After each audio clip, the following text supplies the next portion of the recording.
Students, आज की हमारी वर्कशीट है वर्कशीट नंबर 6 और ये वर्कशीट क्लास 6 के विज्ञान विषय की है, जिसमें हम लोग भोजन के घटक पर डिस्कस करेंगे और डेट है 14 अक्टूबर 2020।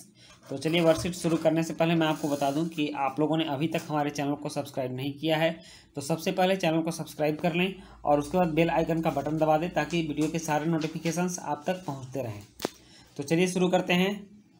आज के भोजन के घटक में हमें विटामिन और खनिज लवण के बारे में जानना है कि हमारे शरीर को विटामिन और खनिज लवण की आवश्यकता क्यों है और ये कहाँ कहाँ से मिलते हैं, इसके क्या फ़ायदे होते हैं और इससे शरीर को क्या क्या लाभ होता है। तो शुरू करते हैं। सबसे पहले विटामिन।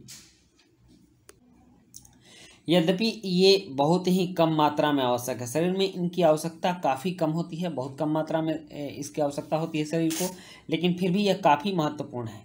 यहाँ कहा जा रहा है कि विटामिन हमारे शरीर को स्वस्थ रखने के लिए बहुत महत्वपूर्ण है। कई प्रकार के विटामिन हैं, जैसे A B C D E and K vitamin के नाम रखे गए हैं ABCD करके, जो हमारे शरीर की आवश्यकताएं हैं और इनमें से प्रत्येक विभिन्न खाद्य पदार्थों में पाया जाता है और हमारे शरीर के कामकाज के लिए एक विशिष्ट भूमिका निभाता है। तो ये जो विटामिन्स हैं इनकी आवश्यकता शरीर को काफ़ी कम मात्रा में होती है, एकदम सूक्ष्म मात्रा में होती है, लेकिन ये शरीर के विकास में काफ़ी महत्वपूर्ण भूमिका निभाते हैं और इनके स्रोत हमारे विभिन्न तरह के खाद्य पदार्थ हैं जो हम खाते हैं। तो चलिए हम देखते हैं कि हमारे किन खाद्य पदार्थ में कौन से विटामिन होते हैं और उनके कार्य क्या हैं।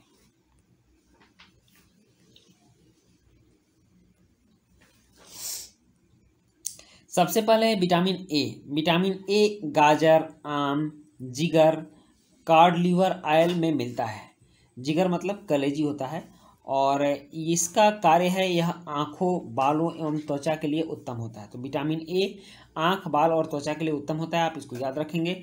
यह गाजर, आम, जिगर और कॉड लिवर ऑयल में मिलता है। दूसरा है vitamin B. Vitamin B yeast, मांस, मछली, दूध और हरी सब्जियों में मिलता है और विटामिन बी का कार्य है यह मांसपेशियों एवं तंत्रिकाओं के लिए और वृद्धि के लिए आवश्यक है। मतलब हमारे शरीर की वृद्धि के लिए, हमारे शरीर के मांसपेशियों के लिए एवं तंत्रिका तंत्र के लिए भी विटामिन बी की आवश्यकता पड़ती है और यह मिलता कहाँ है, तो मांस, मछली, दूध और हरी सब्जियों में। नेक्स्ट है विटामिन सी। विटामिन सी खट्टे फलों में मिलता है, जैसे नींबू, नारंगी, आंवला, अमरूद, टमाटर।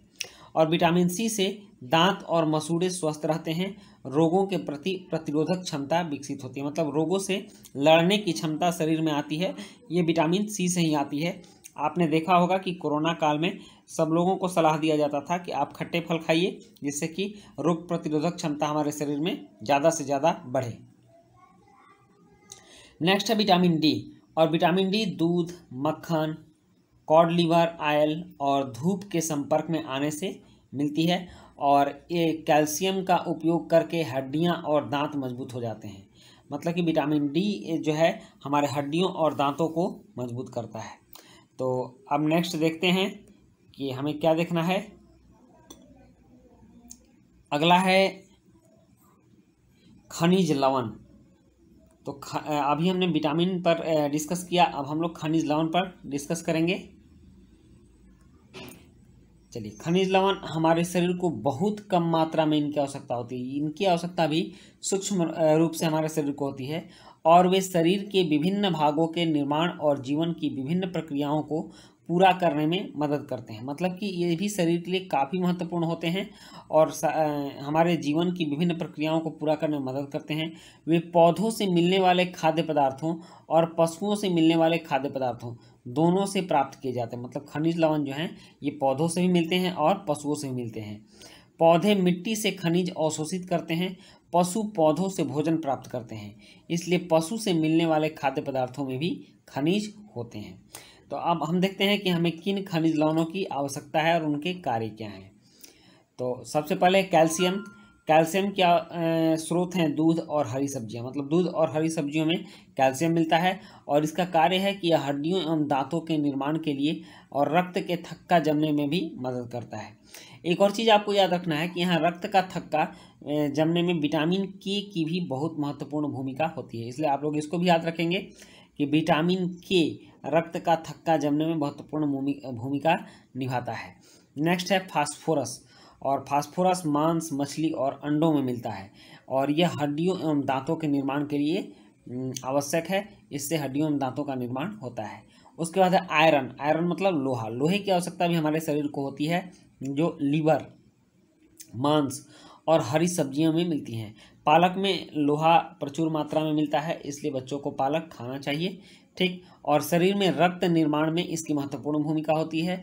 और जब आयरन की कमी होती है तो हमारे अंदर खून की भी कमी होती है, इसलिए अपने अंदर खून को बढ़ाने के लिए, रक्त निर्माण की प्रक्रिया को सुचारू रूप से चलाने के लिए हमें आयरन युक्त भोजन करना चाहिए।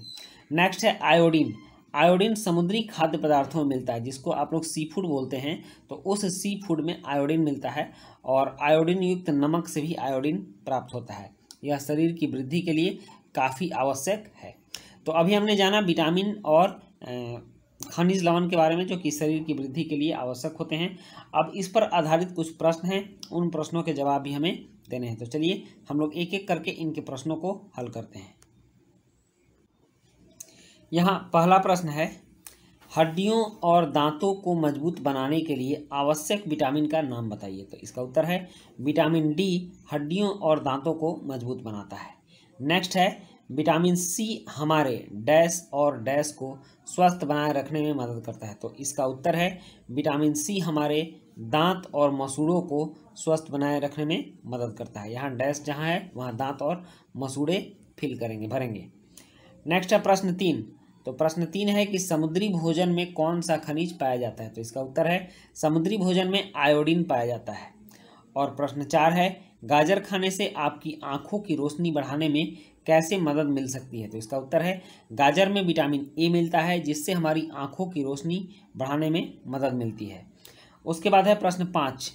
प्रश्न 5 कहता है हमें कैल्शियम की आवश्यकता क्यों होती है। तो इसका उत्तर है हड्डियों एवं दांतों के निर्माण के लिए हमें कैल्शियम की आवश्यकता होती है। और प्रश्न 6 है, यदि आप मछली, मांस और अमरूद खाते हैं तो आप किन खाद्य पदार्थों से कौन से विटामिन प्राप्त कर रहे हैं। तो इसका उत्तर है हम मछली और मांस से विटामिन बी प्राप्त करते हैं और अमरूद से विटामिन सी प्राप्त करते हैं। तो बच्चों, ये थी आपकी वर्कशीट साइंस की और ये कंप्लीट होती है। तो मिलते हैं हम लोग नेक्स्ट वर्कशीट में, तब तक के लिए गुड बाय।